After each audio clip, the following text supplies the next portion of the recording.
ഇന്നത്തെ video hand എംബ്രോയ്ഡറിയിലെ ആദ്യത്തെ സ്റ്റിച്ചായ running സ്റ്റിച്ചിനെ കുറിച്ചാണ്. അതിനാവശ്യമായിട്ടുള്ള സാധനങ്ങളാണ് ഇവിടെ എടുത്തു വച്ചിരിക്കുന്നത്. അത് എന്തൊക്കെയാണെന്ന് ഇൻട്രൊഡക്ഷൻ വീഡിയോയിൽ പറഞ്ഞിട്ടുണ്ടായിരുന്നു. ആ വീഡിയോ കണ്ടാൽ മനസ്സിലാവും. നമ്മൾ ഹാൻഡ് എംബ്രോയ്ഡറി ചെയ്യുമ്പോൾ 3 നൂലാണ് ആദ്യം ഉപയോഗിക്കേണ്ടത്. എംബ്രോയ്ഡറി നൂല് ഇതുപോലെ 6 ഇഴയായിട്ടാണ് ഉണ്ടാവുക. അതിൽ 3 ഇഴ മാറ്റിയിട്ട് ബാക്കി 3 ഇഴ കൊണ്ടാണ് നമ്മൾ റണ്ണിങ് സ്റ്റിച്ച് ചെയ്യാൻ പോകുന്നത്. നമ്മൾ ആദ്യം ഇവിടെ റണ്ണിങ് സ്റ്റിച്ച് ചെയ്ത് പഠിക്കുന്നത് സ്റ്റിച്ച് ബോർഡിലാണ്. ഇനി സ്റ്റിച്ച് ബോർഡിൽ നമ്മൾ എങ്ങനെയാണ് റണ്ണിങ് സ്റ്റിച്ച് ചെയ്യുന്നതെന്ന് നോക്കാം. അതിനായി ഞാനിവിടെ വയലറ്റ് കളറിലുള്ള ഒരു എംബ്രോയ്ഡറി ത്രെഡ് എടുത്തിട്ടുണ്ട്. നിങ്ങൾക്ക് ഏത് കളർ വേണമെങ്കിലും എടുക്കാം. സ്റ്റിച്ച് ചെയ്യാൻ ആവശ്യമായിട്ടുള്ള എംബ്രോയ്ഡറി ത്രെഡ് എടുത്ത് ട്രിമ്മർ യൂസ് ചെയ്ത് നമുക്ക് കട്ട് ചെയ്യാം. ഇനി 6 ഇഴയിൽ നിന്ന് 3 ഇഴയാക്കിയിട്ട് മാറ്റിയെടുക്കാം. ഇപ്പം നമ്മളിവിടെ സ്റ്റിച്ച് ചെയ്യാൻ ആവശ്യമായിട്ടുള്ള എംബ്രോയ്ഡറി ത്രെഡ് എടുത്തിട്ടുണ്ട്. ഇനി നമുക്ക് എംബ്രോയ്ഡറി ത്രെഡ് സൂചിയിലൂടെ കടത്തിവിടാം. ഞാനിവിടെ സൂചിയിൽ എളുപ്പത്തിൽ നൂല് കോർക്കുന്നതിന് വേണ്ടിയിട്ടാണ് ഈ ടൂൾ യൂസ് ചെയ്യുന്നത്. നിങ്ങൾക്ക് ഇതില്ലാതെയും നൂല് എളുപ്പത്തിൽ കയറ്റിവിടാം. ഇപ്പം നമ്മളിവിടെ നൂല് സൂചിയിൽ കയറ്റി കഴിഞ്ഞു.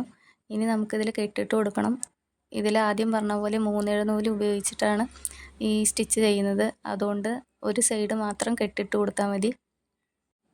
ഇതുപോലെ നമ്മൾ കറക്റ്റായിട്ട് കെട്ടിട്ട് കൊടുത്തതിന് ശേഷം സൂചി മാറ്റി വയ്ക്കുക. ഇനി നമുക്ക് സ്റ്റിച്ച് ബോർഡിൽ എങ്ങനെയാണ് ചെയ്യുന്നതെന്ന് നോക്കാം. അതിനായിട്ട് ആദ്യം നമുക്ക് ഇതുപോലൊരു നീളമുള്ള ക്ലോത്ത് എടുക്കണം. ഞാനിവിടെ മല്ലിൻ്റെ ക്ലോത്താണ് യൂസ് ചെയ്തിട്ടുള്ളത്. ഇനി സ്റ്റിച്ച് ബോർഡിൽ കാണുന്ന പോലെ പെൻസിലും സ്കെയിലും യൂസ് ചെയ്ത് നമുക്ക് ഇതുപോലെ ഒരു ലൈൻ വരഞ്ഞു കൊടുക്കാം.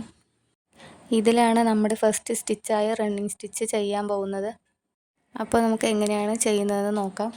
അതിനായി സൂചി അടിവശത്ത് നിന്നും ഇതുപോലെ മുകളിലേക്ക് എടുക്കുക. ശേഷം കുറച്ച് ഗ്യാപ്പ് ഇട്ട് സൂചി താഴേക്ക് ഇറക്കുക. ശേഷം കുറച്ച് ഗ്യാപ്പ് ഇട്ട് സൂചി താഴെ നിന്നും മുകളിലേക്ക് എടുക്കുക. സ്റ്റിച്ചും ഗ്യാപ്പും ഒരേ രീതിയിൽ വരുന്ന പോലെ ആയിരിക്കണം റണ്ണിങ് സ്റ്റിച്ച് ചെയ്യേണ്ടത്. സിമ്പിളായി ചെയ്യാൻ പറ്റുന്ന ഹാൻഡ് എംബ്രോയ്ഡറി സ്റ്റിച്ചാണ് റണ്ണിങ് സ്റ്റിച്ച്.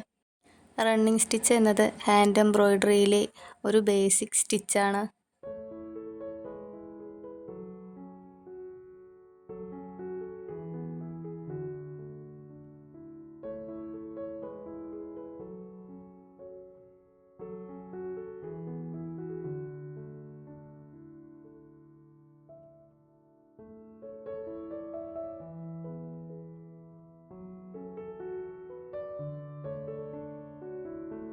നമ്മളിവിടെ റണ്ണിങ് സ്റ്റിച്ച് ചെയ്ത് കഴിഞ്ഞു. ഇനി നമ്മൾക്കിത് കെട്ടിടണം. അതിനായി സൂചി താഴേക്ക് ഇറക്കി ഇതുപോലെ കെട്ടിട്ട് കൊടുക്കാം.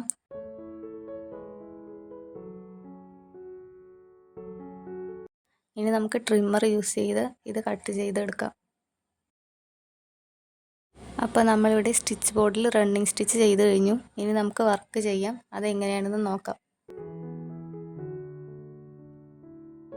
ഇൻട്രൊഡക്ഷൻ വീഡിയോയിൽ പറഞ്ഞ പോലെ നമുക്കിനി ഇതിൽ വർക്ക് ചെയ്യാൻ കോട്ടൻ്റെ തുണി ആവശ്യമാണ്.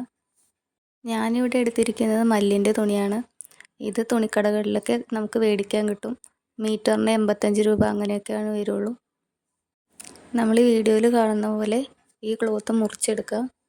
അപ്പോൾ നമുക്കിനി എങ്ങനെയാണ് ഒരു ക്ലോത്തിൽ ഡിസൈൻ പകർത്തി വരയ്ക്കുന്നതെന്ന് നോക്കാം. അതിനായിട്ട് ആദ്യം നമുക്ക് ആവശ്യമായിട്ടുള്ളൊരു ക്ലോത്ത് ഇതുപോലെ വയ്ക്കുക. അതിനുശേഷം യെല്ലോ കാർബൺ പേപ്പർ ഇതുപോലെ കൃത്യമായിട്ട് വെച്ച് കൊടുക്കുക. ഇനി നമുക്ക് പേപ്പറിൽ വരച്ച് വെച്ചിരിക്കുന്ന ഡിസൈന് ഇതിൻ്റെ മുകളിൽ വെച്ച് കൊടുക്കാം. ഇനി ഈ ചിത്രത്തിൻ്റെ മുകളിലൂടെ നമുക്ക് ഒരു പെൻസിൽ യൂസ് ചെയ്ത് കറക്റ്റായിട്ട് വരച്ച് കൊടുക്കാം. ഇങ്ങനെ ചെയ്യുമ്പോൾ നമുക്ക് ഡ്രസ്സിൽ വളരെ വൃത്തിയായിട്ട് ചിത്രം പകർത്തി വരയ്ക്കാൻ സാധിക്കും. മൊബൈൽ ഫോൺ ഉപയോഗിച്ച് നമുക്ക് ആവശ്യമായിട്ടുള്ള ഡിസൈൻ എങ്ങനെയാണ് ഒരു പേപ്പറിലേക്ക് അതുപോലെ തന്നെ മെറ്റീരിയലിലേക്കും പകർത്തി വരയ്ക്കേണ്ടതെന്ന് നമ്മൾ ഇതിൻ്റെ മുന്നത്തെ വീഡിയോയിൽ ഇട്ടിട്ടുണ്ട്. അത് കണ്ടാൽ കറക്റ്റായിട്ട് നമുക്ക് മനസ്സിലാവും. വരയ്ക്കാൻ അറിയാത്തവർ ആ വീഡിയോ കണ്ടാൽ മതി. ഞാനിവിടെ സിമ്പിളായിട്ടുള്ളൊരു പിക്ചറാണ് എടുത്തിരിക്കുന്നത്. നമുക്ക് ഈ ഡിസൈനിൽ എങ്ങനെയാണ് റണ്ണിങ് സ്റ്റിച്ച് ചെയ്യുന്നതെന്ന് നോക്കാം. ക്ലോത്തിൽ സ്റ്റിച്ച് ചെയ്യുന്നതിന് നമുക്ക് എംബ്രോയ്ഡറി ഫ്രെയിം ആവശ്യമാണ്. ഡിസൈൻ ചെയ്യാൻ നമുക്ക് ഏത് കളർ നൂലാണ് ആവശ്യം അതെടുക്കുക. ശേഷം നൂല് 3 ഇഴയാക്കുക. സൂചിയിലൂടെ നൂൽ കടത്തി വിട്ടതിന് ശേഷം നമുക്ക് കെട്ടിട്ട് കൊടുക്കാം. ക്ലോത്തിൽ സ്റ്റിച്ച് ചെയ്യാൻ നമുക്ക് എംബ്രോയ്ഡറി റിങ് ആവശ്യമാണ്. ഇനി നമുക്ക് സ്ക്രൂ ഇല്ലാത്ത ഭാഗം ക്ലോത്തിൻ്റെ താഴെയായിട്ട് ഇതുപോലെ വെച്ച് കൊടുക്കുക. ശേഷം ക്ലോത്ത് അതിൻ്റെ മുകളിലായിട്ട് വൃത്തിയായിട്ട് വെച്ച് കൊടുക്കുക. ശേഷം സ്ക്രൂ ഉള്ള റിങ് മുകളിലേക്ക് വെച്ച് കൊടുത്ത് ഇതുപോലെ ടൈറ്റ് ചെയ്ത് കൊടുക്കുക. ഇനി നമുക്ക് സ്റ്റിച്ച് ബോർഡിൽ ചെയ്തതുപോലെ റണ്ണിങ് സ്റ്റിച്ച് ചെയ്ത് കൊടുക്കാം. അതിനായിട്ട് എംബ്രോയിഡറി ത്രെഡ് എടുത്ത് ക്ലോത്തിൻ്റെ താഴ്ഭാഗത്ത് നിന്നും മുകളിലേക്ക് സൂചി എടുക്കാം. ഇനി നമുക്ക് സ്റ്റിച്ച് ബോർഡിൽ നേരത്തെ ചെയ്തതുപോലെ റണ്ണിങ് സ്റ്റിച്ച് ചെയ്ത് കൊടുക്കാം. വളരെ സിമ്പിളായിട്ടുള്ളൊരു സ്റ്റിച്ചാണ് റണ്ണിങ് സ്റ്റിച്ച്. ഇതിൽ നമ്മൾ ശ്രദ്ധിക്കേണ്ട കാര്യം എന്താണെന്ന് വെച്ചാൽ ഒരേപോലെ ഗ്യാപ്പിൽ വേണം നമുക്ക് റണ്ണിങ് സ്റ്റിച്ച് ചെയ്യാൻ. ഒരേ അളവിലായിരിക്കണം ഇത് ചെയ്യേണ്ടത്.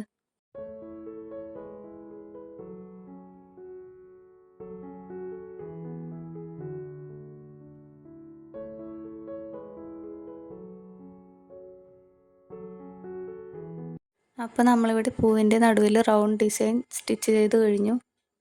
ഇനി സൂചി താഴേക്ക് ഇറക്കി കെട്ടിട്ട് കൊടുക്കാം.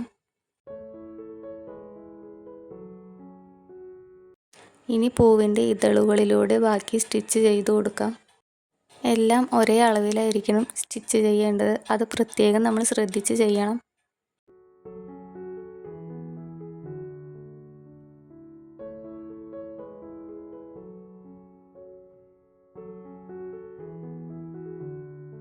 ഇപ്പോൾ നമ്മൾ പൂവിൻ്റെ ഇതളിൽ റണ്ണിങ് സ്റ്റിച്ച് ചെയ്ത് കഴിഞ്ഞു. ഇനി നമുക്ക് കെട്ടിട്ട് കൊടുക്കാം. ഇനി നമുക്ക് പൂവിൻ്റെ ഇതളിലും തണ്ടിലും green colour embroidery thread use ചെയ്ത് റണ്ണിങ് സ്റ്റിച്ച് ചെയ്ത് കൊടുക്കാം. നേരത്തെ ചെയ്തതുപോലെ തന്നെ ത്രെഡ് 3 ഇഴയാക്കിയതിന് ശേഷം മാത്രമേ സ്റ്റിച്ച് ചെയ്യാൻ പാടുകയുള്ളൂ. അപ്പോൾ നമുക്കിനി പൂവിൻ്റെ ഇലയിലും തണ്ടിലൊക്കെ ആയിട്ട് സ്റ്റിച്ച് ചെയ്ത് കൊടുക്കാം. താഴെ നിന്നും മുകളിലേക്ക് സൂചി എടുത്ത് നേരത്തെ ചെയ്തതുപോലെ വളരെ നീറ്റായി തന്നെ നമുക്ക് ചെയ്ത് കൊടുക്കാം.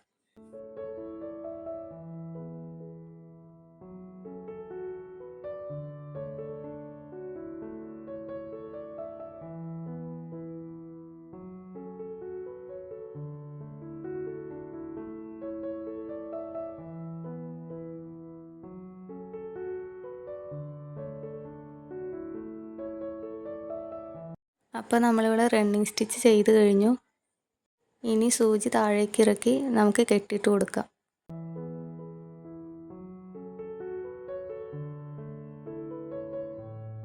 ഇങ്ങനെയാണ് റണ്ണിങ് സ്റ്റിച്ച് ക്ലോത്തിലേക്ക് വരച്ച് സ്റ്റിച്ച് ചെയ്യേണ്ടത്. എല്ലാവർക്കും മനസ്സിലായിട്ടുണ്ടാവും എന്ന് വിചാരിക്കുന്നു.